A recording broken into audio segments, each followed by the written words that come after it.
The Eric A. Radio Network. With Swedish host and retro geek quite ordinaire Damon. Behind the mic.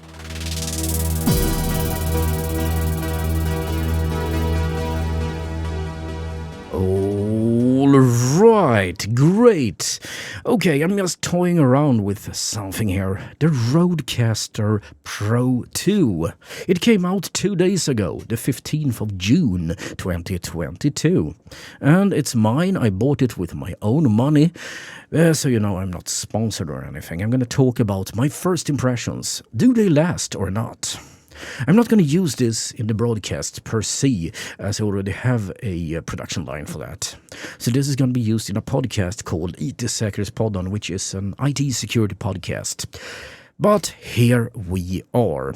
And I wish to say that you need to understand a little bit about the Rodecaster Pro I, the precursor. It was released in 2018 and slowly built a reputation. In the beginning, it lacked a number of features like multi-tracker tools and stuff, so it was kind of limited, but firmware upgrades fixed all that. And now it has built a really solid reputation. So, Rodecaster 2, is it a good thing? They say they overhauled everything and rebuilt it, but it feels more like an upgrade actually. Technically, they have replaced a lot of stuff, but the idea isn't new. And this is, for me, all the better. The first thing, look at this. This is really something I've been waiting for. This is the microphone connectors. As you can see, they now have support for those telephone plugs. So yes, you can actually sacrifice one microphone port to get a line port. And if you use just one microphone, you can have two extra, or three actually, extra line inputs. Super cool, really. Also, the barrel jack is gone.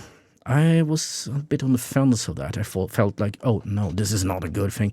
But the more I look into it, the more I understand that Apple is not releasing iPhones with those barrel jacks anymore.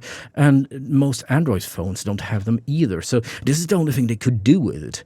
Instead, they have two USB-C ports. First for computer and one for the mobile phone. And you heard the song? It's from this. This is an MP3 player that kind of looks like a mobile phone and probably to a certain degree is.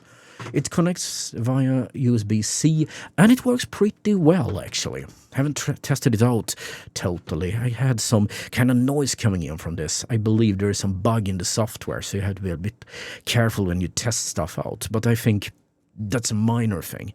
This is like first impression, so we're going to see what we see in the future here. Good and bad. Second thing they've done, which is really cool, if you have a microphone like the Shure SM7, which is a super common podcaster microphone, probably the most common ones you can have, yeah, then you know it's gain hungry, which means that it is a very weak signal. And the original Rodecaster got a bit noisy with it, so most of us bought something called a Cloudlifter or a Fethead to work as a pre-amplifier. But the new one, I don't think that's going to be needed, because Rodecaster brags about an EIN, that's equivalent input noise, sorry, I had to remember that, of minus 131.5 decibels. Everything below, this is a negative scale, 123.24 is good, and 131, that's awesome. So it's actually less noisy, this device, than the Fethead itself. So now you can connect any microphone to this one. No regrets, basically. So this is kind of the good things, and the whole screen has been reworked. All the audio controls are there, but I finally see something I wanted a long time. I haven't had time for it. Some sort of semblance of a true equalizer. It isn't a parametric one, but it seems to have like 4 bands that you can set. Probably not the best equalizer in the world, but a very welcome thing. And yes, you have, and I'm sorry to say this, the big bottom. Yes, that's actually a thing with this one. The big bottom is not a Queen song. It's actually a feature that you can get more bass. It's on right now, by the way. And it has something called the Aphex Oral Exciter. I'm not making those names up, I'm sorry. And that kind of makes a little bit more sparkliness in the treble. So all this is on.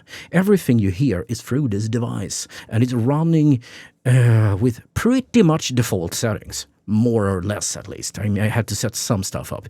But just to give you a feeling what the Rodecaster itself does with the audio, nothing has been added.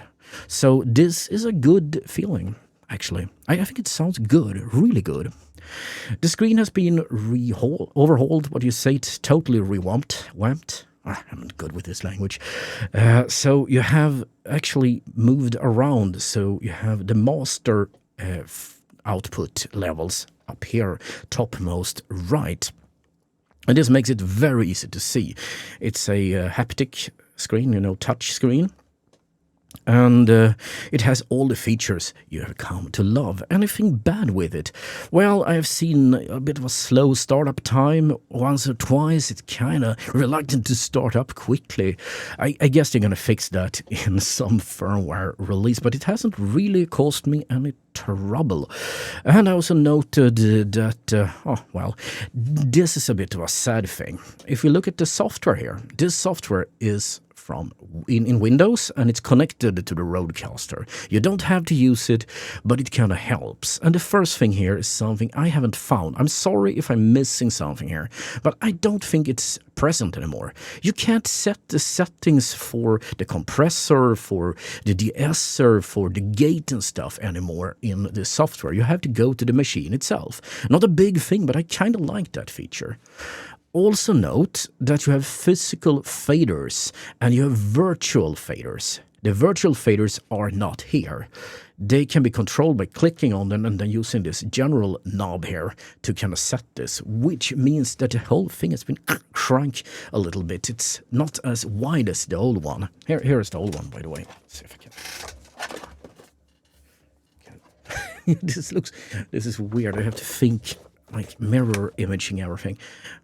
Yeah, that's the old one. And yeah, yes, it's to scale because I'm in the same room here. All right, great. So that's the thing. And this means that you can assign the faders as you want. Maybe we want this microphone. And I shouldn't touch that. I'm actually recording through it, so it could be a bit horrible if I did. But I can assign a microphone to one of the virtual blocks here and then free up something that I rather control directly with the faders, because using this knob here works, but you should use that on something where you don't have to adjust the settings. If you want to fade out a song, you shouldn't put it there, then you should have a real fader. But you can select this. Super, super great. You can also upload to the smart pads that's over here. Those are the sound pads pretty much. Yes, we can pull one up here and... Time for flashback. Tracks from the past. Yeah, you know. Super good. Nothing new here, but I like to point something out. Yes, it has an IP address now, or should have, because I don't connect stuff like this to the internet. But you can. It has Ethernet on the back here, and it has Wi-Fi. I don't really like this IoT thing, so I'm not going to touch that. But some people might. I don't think you can stream from it, and you shouldn't. Use a computer for it. MIDI control, haven't tried it, but it seems to be working. Was in the first one as well. You can control the display, basically nothing here. The broadcast meters are here. They are very, very ubiquitous. You really need this if you want to see the settings. And unity gain is minus 15 dB, as it always has been. So great. You have a number of settings for different headphones. Don't really know how this works. I think you can calibrate this if you have different impedances. This is like 200 ohms or something, so it's kind of heavy. We have settings for monitor if you want loudspeakers. And here's a cool thing. You can use USB as a loudspeaker. You can actually stream over USB, but then you cannot receive via USB. But you can do that now. That's new. They have kind of ordered up everything. This is nothing new. It's like the poster and pre-fader listening. The multi-track mode works exactly like you're remembering, but it's kind of better stacked. And then you have the master compeller, which is actually some sort of brick wall limiter. I hope I don't break anything here. As you can see, it's not moving here. You can't see it moving. You can see it here. So it feels like the Windows software is not really up to specs anymore. This is a sad thing. Also, I wonder, where is the rating? I have a threshold, attack, release, gain, but I have no rate. You can't say like 3:1 or 50:1 or something like that. That's kind of weird. You have an output delay, which I guess is for you streamers out there. Not entirely sure. Okay, I'm done here. I'm not going to keep you here anymore, but I'm going to tell you what I feel about it. This seems to be a winner in my book, and I hope I don't have to regret those words. But it seems to work. It seems like they listened a lot to people's complaints, such as they were, and they fixed it. I'm really looking forward to work with this on the field. Seems to be a very promising device. And yes, of course, you can record onto SD cards, external hard drives. Oh, and another thing, just short before we leave here. Now, finally, the power is over USB-C, meaning I think, but I haven't tested it, you can use some sort of battery, power bank. I think a power bank is possible, but as I said, I haven't tried it.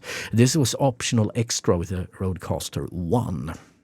Right, so this is DJ Demon. Thank you for watching. And remember that the podcast and the station is at ericade.radio. The Arcade Radio Network with Swedish host and retro geek Quite Ordinaire Damon behind the mic.